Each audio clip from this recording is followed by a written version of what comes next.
Welcome to Shit Talk with Nick and Wendy today. Um, I wanted to invite everyone in and talk about the paradox of tolerance. Continue talking about some of the gross ass shit that is going on in our country right now and the mainstreaming of pedophilia and how disgusted by it we are. Um, and maybe go into some more of the AI stuff if we got time. Because Wendy, you and I love having some discussions on tech, and there's a lot of scary things going on right now. And as always, we'll end with a happy note on a poem and a call for community and growth and getting together. So, Wendy, welcome. How are you today? I'm doing well. Um, Rather stormy here. I apologize for the noise in the background. No, storms happen. Yeah, I wish it were Obviously, that. not stormy here. Yes, I wish it were that pretty here. It's pretty where you are here. I wish it were that pretty now. Yeah, you know, I'm hoping it stays pretty today. It's been a good day so far. Uh, Not a ton of wind. So good. I'm glad you're doing well today.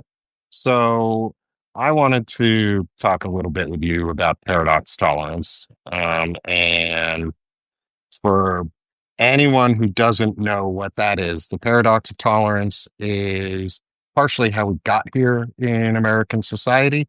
Um, but it's this idea, it's this paradox that you have to tolerate all opinions as equal weight as though they're all valid.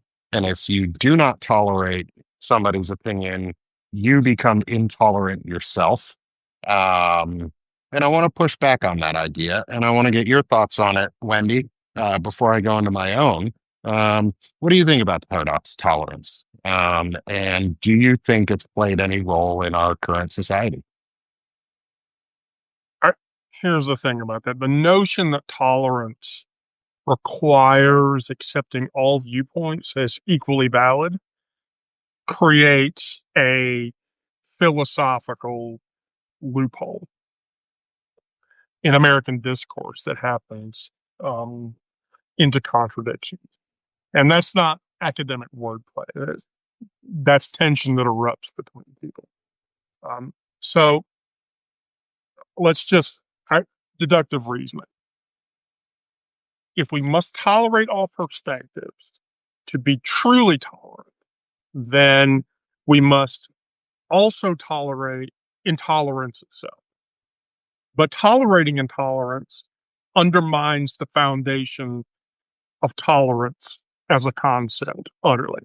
That's like demanding that a garden welcome flowers and weeds um, that will strangle the flowers that are in the garden, claiming both deserve space. Um, and the problem with that is it creates an intellectual trap where questioning things becomes heretical. So Mhm. that leads you to question, like, where does that put people like me? I'm a trans woman. I want people to tolerate. I I will even say that I don't expect people to tolerate me. I just expect people to allow me to live and survive. Yeah, no, I think that's a great point. Um, Especially on the idea of tolerance is it's you don't have to tolerate people. You just have to let people live and survive. And I don't think that's tolerance. I mean, that's empathy because you're willing to look at other people um,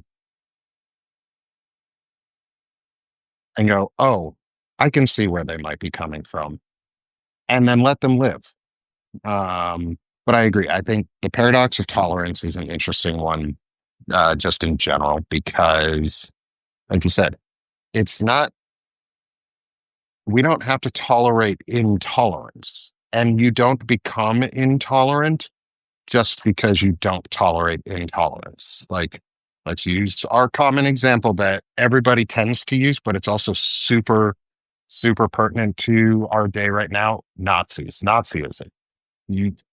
10 years ago, people did not tolerate openly Nazism. It was outside of the social norm. It was outside of the community's agreed upon social contract that we tolerate good ideas, but we don't tolerate shitty, terrible ideas that hurt each other. Like we learned the idea of never again. That's an intolerant viewpoint because I don't tolerate the idea of Nazis. Like you are socially unacceptable because on a moral and ethical level, you're wrong. And as a community, we have accepted that you're wrong. Right now, we're in a period where because we tolerated too many ideas and we said every idea has equal weight and equal footing, we didn't push the bad ideas out. We let them back in. And we said, yeah, you're okay to have those ideas. We can't tell you you're not allowed to. And we have to tolerate it. It's okay now that you have those ideas, but it's not. Like that's the thing. It's not okay. It's not okay to be a Nazi.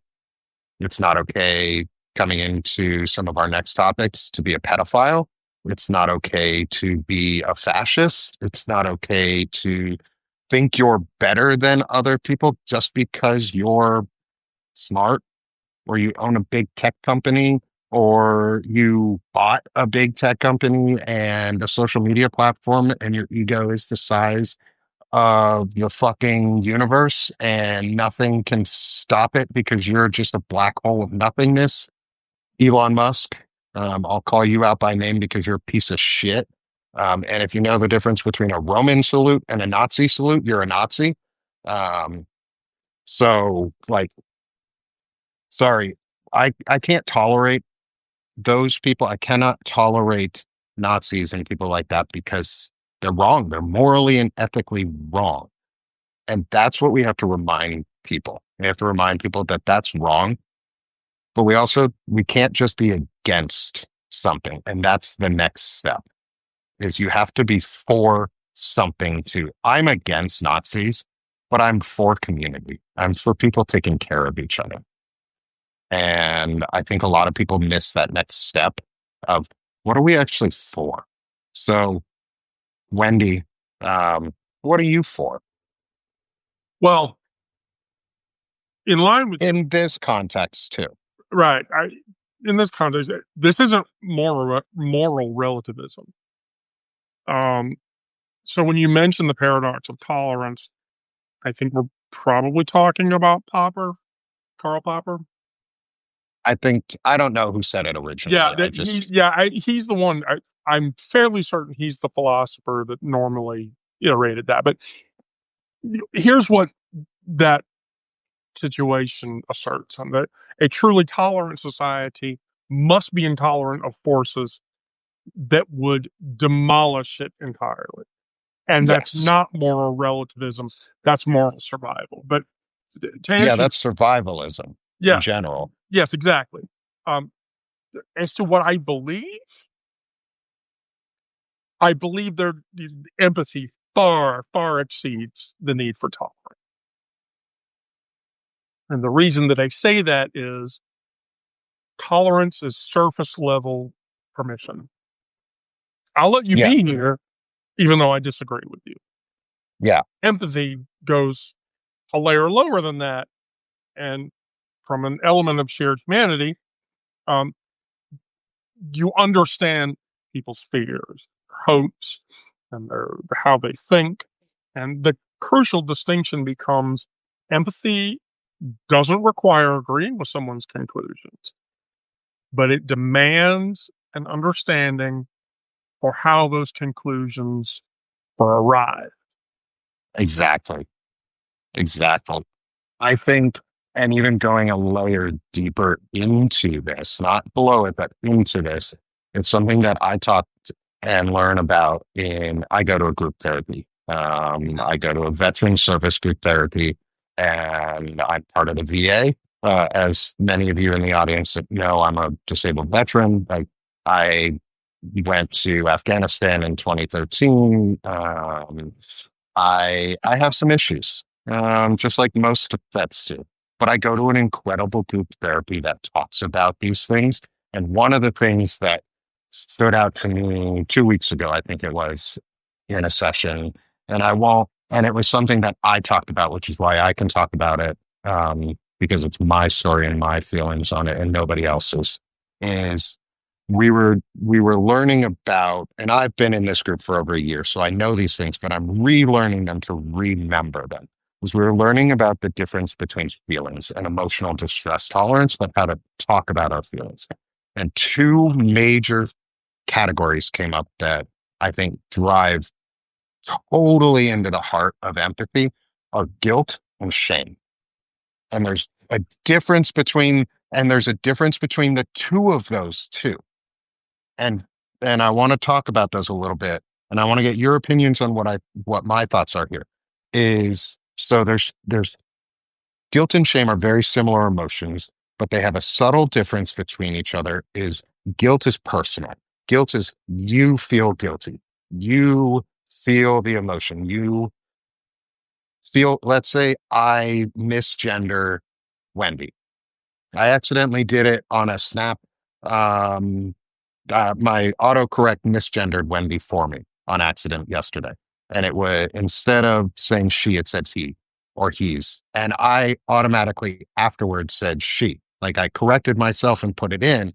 I felt guilty for accidentally misgendering Wendy, even though it was an autocorrect, because it's an internal feeling. Had I left that there and just left it as is without correcting myself, I would have then been shamed, which meant the community would have pushed back on me. And I would have been pushed out of the community because I did something that the community finds unacceptable. I caught myself because one, I saw it immediately and was like, oh shit, that's not what I meant to do.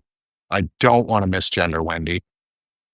But had I meant it, the community would have shamed the shit out of me and pushed me out like that. And that's the difference. And that's where empathy comes in, is because you can understand and you can shame the fuck out of people. And I think we need to start doing that again. What are your thoughts, Wendy? That was a loaded question in all of I this. I hope you're okay with me using yesterday's example. I don't even know if you saw no, it no, no. yesterday either. And I want to be clear too. From the I've had to have this conversation a few times.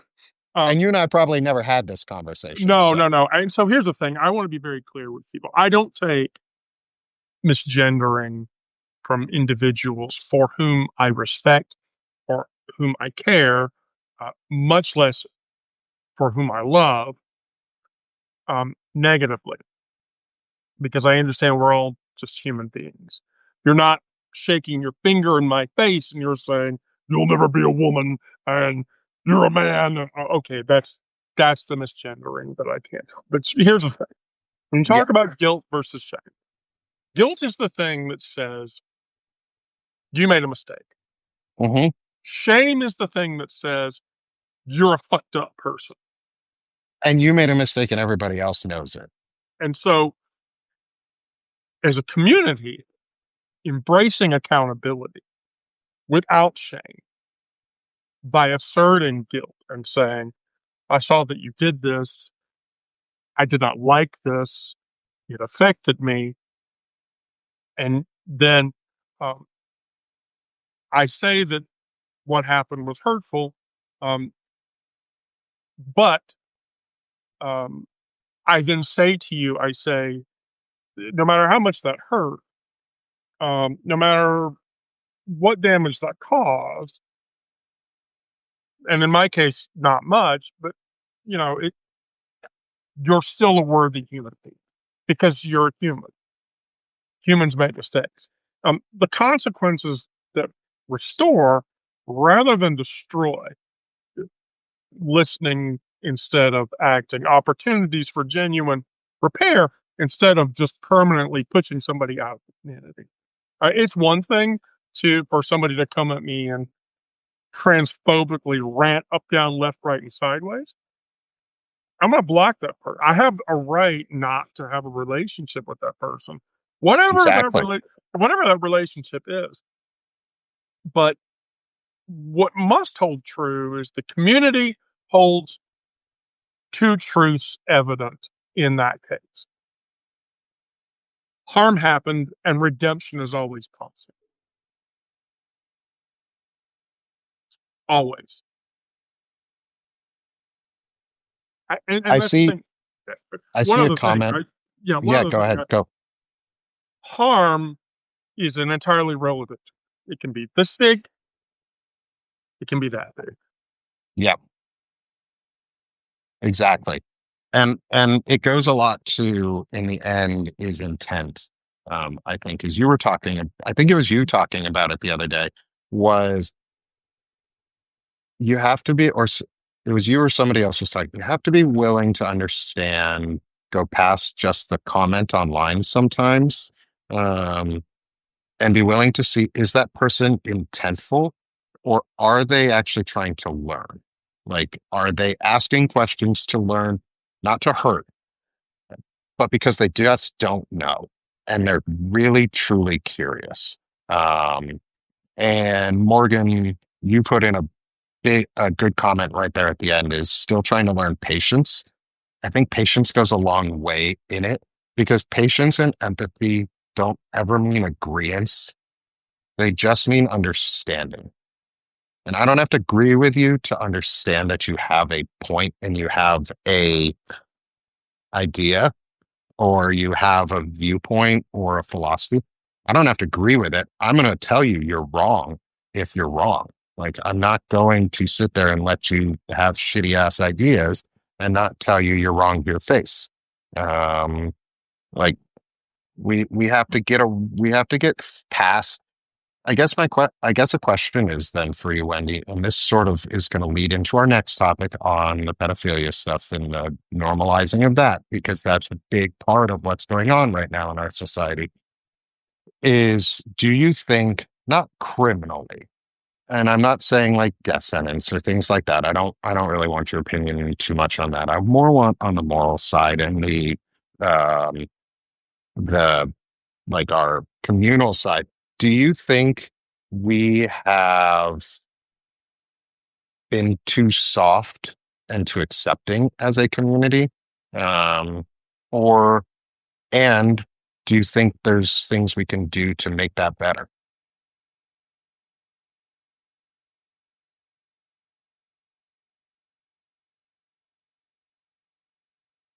I don't know if I lost you.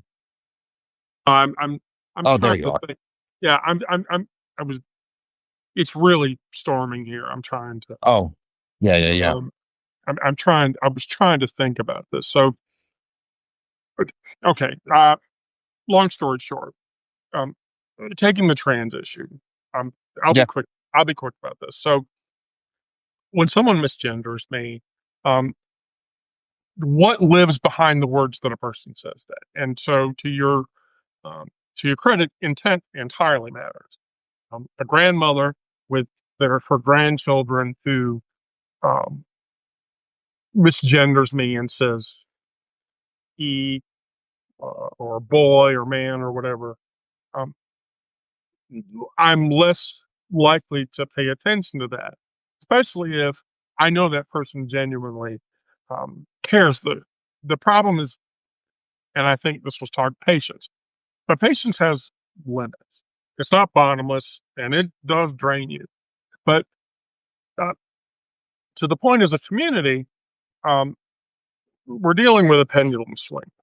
Swings one way, swings another.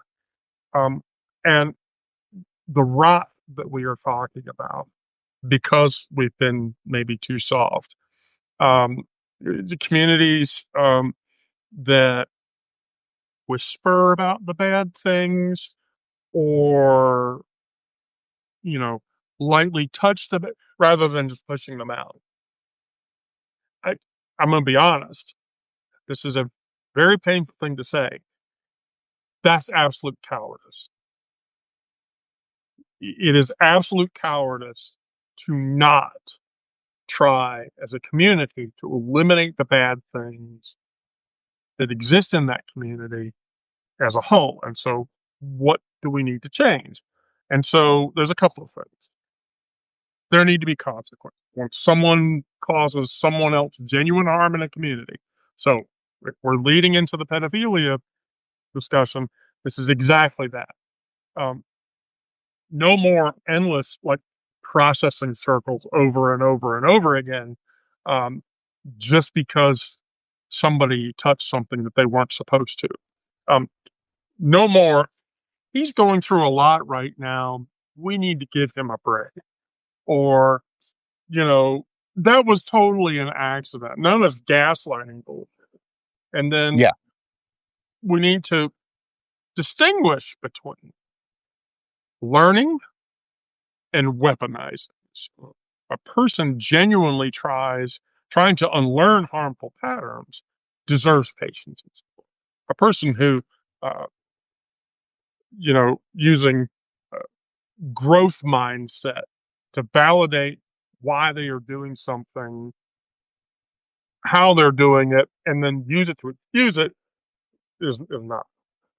The third thing, we need to rehabilitate healthy anger. Rage at injustice isn't toxic. It's necessary to fuel that change. Um, communities need people who are willing to say, no, I'm not going to do this, and neither are you. I literally, before we started this live, my reader Julie dragged me into a conversation where a hard right wing idiot decided to say, I don't get Christian leftists, blah, blah, blah, blah, blah. I sat that fucker down. Because healthy anger, healthy rage, healthy direction creates communities that thrive. And on top of that, centering the harm. The person who's hurt, that's the person who needs to be in the center of the community, not the person who is causing the harm. We stop asking people shit like, what about his career? And what if it ruins his life? If you touch something, exactly. if you touch something you weren't supposed to, you did that the moment that you did it. I tell people iteratively as a Hmm. as a gray hat hacker. I hate to quote not a very old Michael Caine movie, but I'm going to get Carter. If you did something and that something brought me into your space, you did something to bring me there, and you did something to deserve that action. Um, and the goal is not to be cruel; it is to be precise, to eviscerate the piece of the community that is causing the problem. Exactly. Exactly. And I'll tie it into the title of one of my poems from this week was um abscise the list. And I taught people a new word. I got a comment from a gentleman back going, I've been around for a long time and you taught me a new word today. Abscise means to cut away.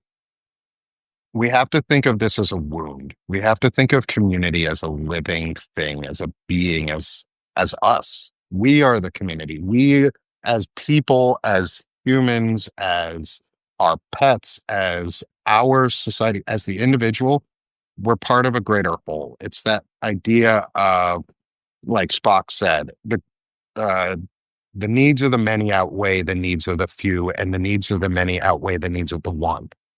It's a very selfless thing and it's very hard to do, but it all goes, I think it all ties back into what we were talking about before is empathy, shame, guilt, the community feelings, but it's also about self-worth. It's also about valuing yourself and accepting that you're worth being part of the community and that the community is something worth being a part of in general and it's worth fighting for. And fighting doesn't mean violence. Fighting doesn't mean hurting people. Fighting means actively participating and actively doing something to better the community. It's about bettering the community because it's more than just you. We live in a society. We don't live alone. Humans are not solo animals. We're tribal. We're look at all the other mammals that are like us. We're tribal in nature. Humans are always been tribal. We've gone too big in our tribal views too quickly without assessing what damage that might cause to the psyche. We lost a lot of our localized tribalism. We became a national identity, and then we told ourselves we had to be a global power and a global identity. But in doing that, we lost all of our little communities along the way. And you can see it with like closures of YMCAs or Boy Scouts went really bad, or there's no good young boys clubs anymore. There's no reading groups. Like people stopped doing knitting groups or things like that, where there were small communities together. We became so internet focused that we lost it. But I think things like this are bringing that back because we're recapturing what's important to us. Like some of us live really close together in this community and we know each other now, or we've met each other once, or we've now seen each other. We talk to each other live, and we're making our national community small again. And we're reconnecting to what's important and remembering what's worth fighting for. Wendy is worth fighting for. Lisa is worth fighting for. Miranda is worth fighting for. I'm worth fighting for. And it starts with you. You have to tell yourself you're worth fighting for and that you're worth being part of this community. And it's not about America as a nation, it's about Americans as people and as friends and as communities. And I love what we're doing because we're breaking through that. And it breaks into the pedophilia stuff because I have to say, this is the most outrageous thing I have ever heard. I'm a veteran. I'm going to keep saying I'm a veteran because it disgusts me to my fucking core that our government is approving of and protecting pedophiles who are not only pedophiles, but are foreign backed agents destroying our country on top of it. They are using pedophilia to destroy our country. Like, that's what it is right now. They're literally normalizing the idea that it's okay for men to hurt girls. And I want to keep using the word girls over women or young women because they're not young women, they're girls. And I hate it when everyone talks on the internet and goes, these young women got abused. No, these girls got fucking raped. These girls got taken advantage of and their lives were ruined. Yeah, some of them might have been young women. Some of them might have been over 18. They're still fucking girls right now at this point because they were groomed into it. They weren't just brought there, they were groomed into it. They were groomed into this bullshit because our society has decided that men like me get to go, oh, sweetie, come sit on Uncle Nick's lap or go sit on Grandpa's lap. We know he's a little weird, or go hug this person. No, fuck that. Your body, your fucking choice. Nazi Nick Fuentes said, your body, my choice. Well, fuck you, Nazi Nick. Your body, your choice. And Nick Fuentes, your body, because you're a fucking asshole, your choices, I'm gonna fucking kick your ass one day. And that's not a threat. That's just me saying, I'm gonna verbally beat you down one day if I have to. I'll do it right now. You're a fucking Nazi prick. But you know what? Keep calling Trump out because although you're a Nazi prick, if you get the other Nazis to hate him too, I'm okay with that. Because then he'll fall. And then we can fucking get rid of you guys. Anyway, that was a huge tangent, Wendy. But I'm so pissed off about all of this and the normalization of it. And I've got a daughter. What the fuck am I supposed to tell my daughter? Right. How am I supposed to protect my daughter when the president and the Supreme Court and members of Congress like Jim fucking Jordan, Jim Bag fucking predator protecting people who got raped at OSU, Ohio, wrestlers, men, young men got raped and abused in that one. We can't forget that this isn't just a girl problem. This is a boy problem too. boys and girls get groomed every fucking day in this country, and it's disgusting, and we need to stop it. And I think as a community, we can do that. I think we can start pushing back on communists as a community because groups like us know that it's wrong.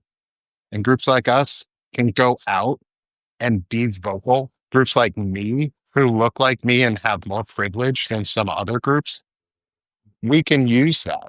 Like, I'm a veteran, I'm a patriot, I'm a combat veteran, and I'm telling you, pedophilia is fucking wrong and it needs to get pushed out of our goddamn society because men need to stop fucking taking advantage of girls and women needs to stop taking advantage of girls and grooming them when they were groomed in.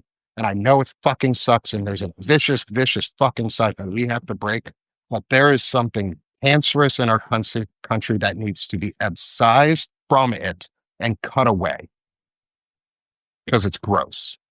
And only once it's cut away can we begin healing. We need to stop tolerating the intolerable and cut the shit out. I completely agree. I should point out that Miranda raised an interesting point earlier that reads right into this. Um, Okay. and I wrote an I article. can't see the chat too well, so I, No, I'm keeping up with it. So I wrote an article about this about a year ago, and I never did. I think I posted it on Medium. I don't remember, but here's how it is. So Miranda's question was, how do we manage lateral community and lateral accountability instead of depending on top-down power structures? And so, how you do that in a that's a great community question. is everybody holds a piece of responsibility for the health of the community. A doctor, a baker, a book, whatever. No single authority figure decides who belongs in the community and who doesn't. There's a shared collective mindset, and that mindset is we're a Wait, are community. you saying community is communal? Yes, Oh, what an amazing yes, fucking concept. right. I love it, Wendy. Thank you. Keep going. Sorry. I had The to bring concept that of the in. community asserts, yeah, that do you want to be a member of the community? Come into our community and contribute. Everybody Yep. has something to contribute. So the Everybody has cause, value. Everybody right. has worth just being yourself. So Sorry. the causation for that is to create mutual accountability. And so, how do we do that? We create webs, not vines. I use Druid references all the time. Um, Peer feedback circles where members can check in with each other is a lot better than up and down dynamic. Transparent processes. Rotate. Exactly. Everyone rotate the leadership. Term limits in Congress, whatever. Collective wisdom. But here's the thing. So when you're talking about the normalization of pedophilia, and that's something that I have a very strong belief in.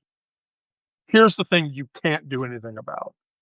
You can't eliminate predators. You just No, can't. you can't. You can't. They exist across all communities, but what you can do is you can make your community inhospitable to them.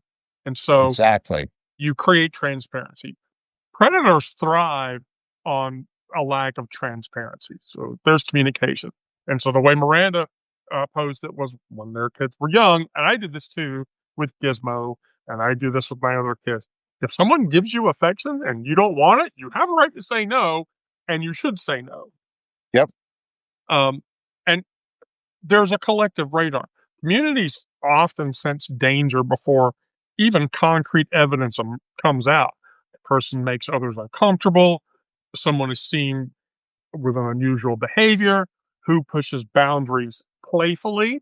Oh, I playfully touched the girl in an inappropriate way. You don't dismiss that. It's not paranoia. You can trust but verify, but you do verify. Yep. Um, and then boundaries, and then remove access. If people are predatory, you can't participate in community events. You can't be a leader. You can't have unsupervised context with con- contact with people. Predators return to often only return if those pathways are open. This is why, and I hate to say this, church leaders who abuse kids because they're allowed into those spaces. Yes. And then, and here's the hard part, because this almost never happens, support survivors visibly. When victims speak up, people tend to believe that. Jean Carroll, that woman has not shut up about how Trump raped her, and I'm glad that she hasn't. Nope, she Um, hasn't, and I'm glad you same. Exactly. um, so then, outside of that, educating people relentlessly, building accountability, and the harsh truth is this: some people cannot be reformed or reasoned with, and my job, your job, anyone else's job is not to heal someone who is a predator. It is to protect your community from them. I have had to do that today in my community here in this electronic space 4 times today already, and I will continue to do so. And that's what we need to do. And I think that's something that needs to be addressed, especially on the male side of this spectrum. Is there are a lot of women who are willing to help other women and believe other women. There are a lot of men who instantly don't. And that's a problem. And this space, and I'll say it very clearly for this space, I believe women. I believe people when they come and tell me that something has happened that's inappropriate. I believe them. I believe them because one, I'm we've all been pretty much every one of us has been abused some way, somehow in our lives. Fucking believe people. Like, it's easy to give somebody the benefit of the doubt. And yes, verify, but believe them. Give them empathy because you've probably been there too in a slightly different way. And a lot of men need to remember that it's our place. And if you're a man in this audience and or you hear this later, you were taught growing up to protect, provide, and defend as a male. Those are the three main male like tropes.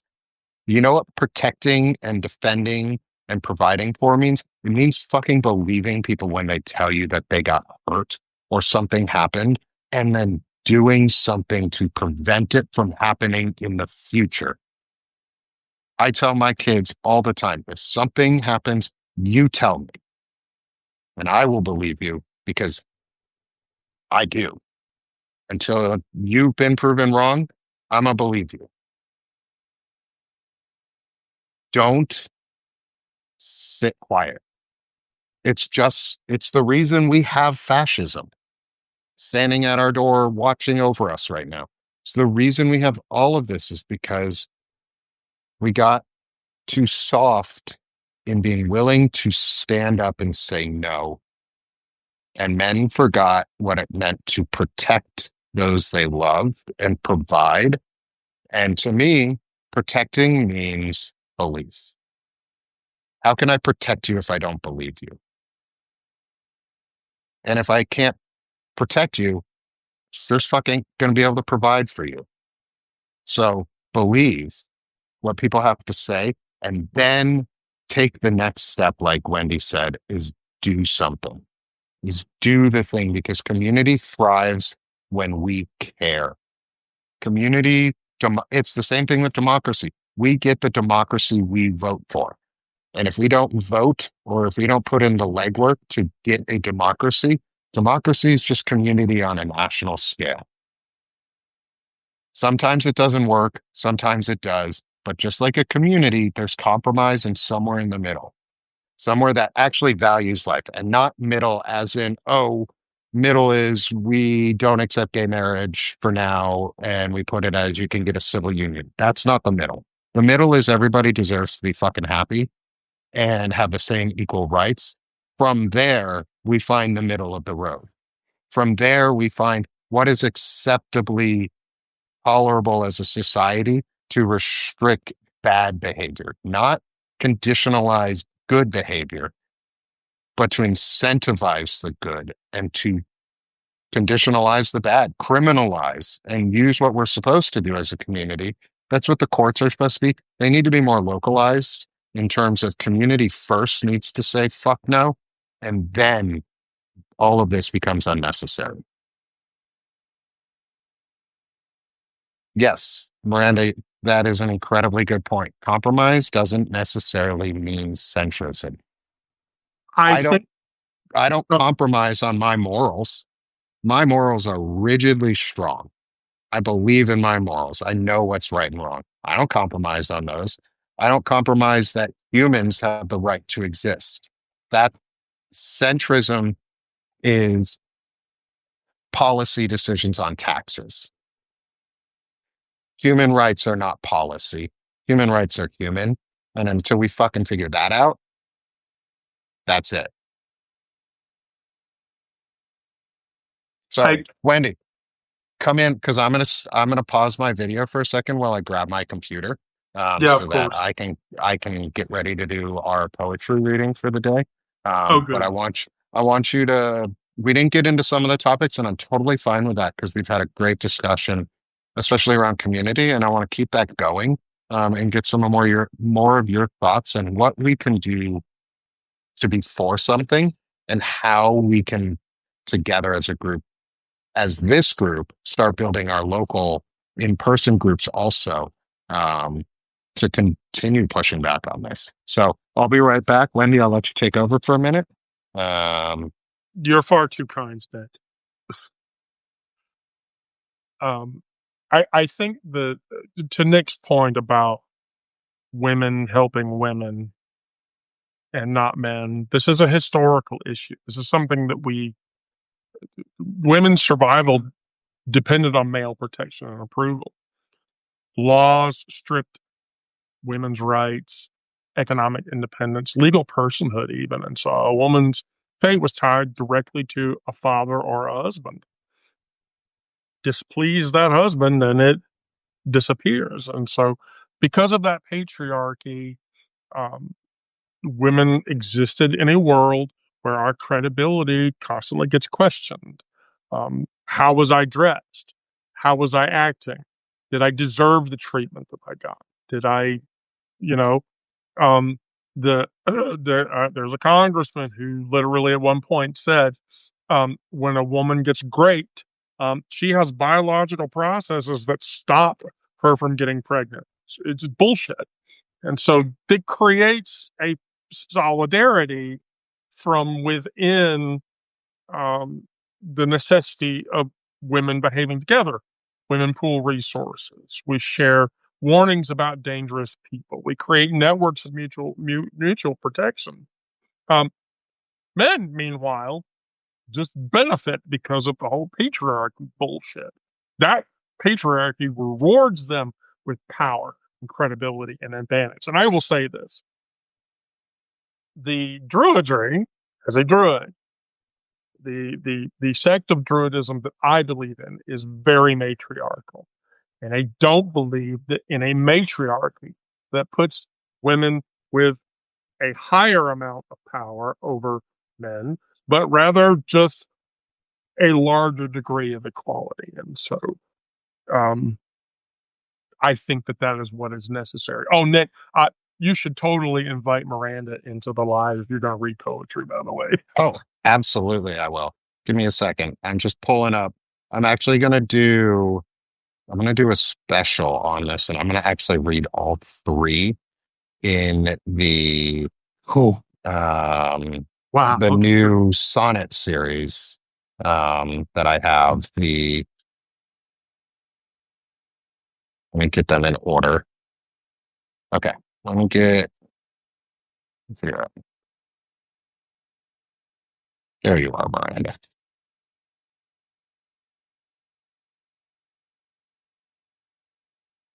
Sorry, got a lot of things going on. My phone decided it's going to go a little slow, but I think we got Miranda. There you are. He's coming online. I wanted you to listen to him and be able to comment and laugh. Thanks for coming on, Miranda. I appreciate it. I love your Yeah, work. Um, if you're one of my subscribers and you're not subscribed to Miranda, please do before we get into poetry. Please subscribe to all three of us. If you're not, we would love all of us love the subscriptions, follow along, but it also helps get this message out and build the community stronger and invites more people in. And that's the point, is we want to build this. I want to build this because my side of the community kind of sucks in a lot of ways, and we need to address our issues, but we need to do it in a way where it's actually listening to the needs of what others want. And hopefully, this is helping in that process. Um, and so these poems are not about community. I know most of our topic has been about community, but this one is about the Epstein stuff. These three are about it. They're a little more forward than I normally do for some of my wording. So please be aware this is obviously a very touchy subject for some people, but I am going to read these live. It's the three set so far of the Heffrey and Ronald saga. Um, and you all know who I'm talking about, and they're pretty gross. So we're going to start with the first one in the series, which is Abscise the List. And so here you go. Abscise the list. There once was a man with the name Heffrey. He kept a list. A list, you say? What list? A list full of clients, for busy was he. Safeguard his list. One day it will assist. Who's on this list? A list locked deep away, away from eyes, wrapped so deeply in lies. Deeper this goes, causing new rifts each day. Daily they try to cut and abscise. Abscise the list of names. Ronald, duck out outing his truth, disgustingly uncouth. Disgust we see beyond, we have no doubt. No doubt is he obsessed with girls and youth. A youth, just girls, secret, they try to keep. Those girls too young, try hard to bury deep. So that's part one of the series. Next, I'm going to read all three before we go into any of them. Um, Next, we have Excise the Truth. There once was a man with the name Ronald. We slipped a list. A list, you say? What list? A list so long, wonder, is he old? Alleged it is. It has gone up in mist. Amidst we see, cover this up, no doubt. Why doubt? No doubt they hurt. Poor girls, just youth. Our eyes don't doubt, yet it may not come out. A scam AG will be, excise the truth. Excised the truth. Ronald is one to pay in blood, one steeped in virgin cries. Those cries now heard, the lie has broke this day. Daily this goes, no cue to stop the rise. Secret we see, the youth they cannot keep. Secret no more, stories they will not sleep. And finally, abscond the proof, or sorry, abscond with proof. There is a list, you say? What list? A list of pain, of hurt, of lies so dark. Darkly they pray, under our eyes they twist, twisting to wrong from right, the light now stark. Starkly we see, secret there is no more. We see the truth with eyes clear of lies. Abuse they hide down deep. Is at their core, a core so sick, so ill from hate, despise. Despising the truth, get lost, abscond with proof. Truthless they are, they who we need to out, outing their truth, hurting those girls, just youth, a youth they stole, stolen, then cast in doubt. Doubting no more, these truths we know now reaps, doubting no more, exposing sickly creeps.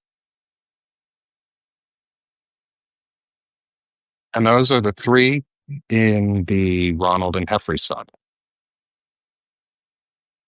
I love your wordplay and how the sounds come together, really drive the poem, all three poems forward. Thank you. Miranda, I've been waiting for this kind of Thank you. analysis. I've heard Nick read like two or three poems, and I'm just like, I'm waiting for Miranda to come in here so I can listen to her commentary. No, I'd love to. What do you like? What do you think of what do you think of them? The imagery, the I'm sure it's a hard subject, and I hate writing it. Yeah, it is a hard subject. Um, and it's um, one of those things that it would be really easy to let it become too abstract because you're trying to avoid the emotional difficulty of writing about it. But I think that the repetition, the sound play, um, how you keep saying the list, and like we know what list that is, really keeps it honed in on what you're talking about. Thank you. Thank you, Miranda. I really appreciate that feedback. Um, and And I it's hope that, also it's always difficult to write about um, something that isn't your pain.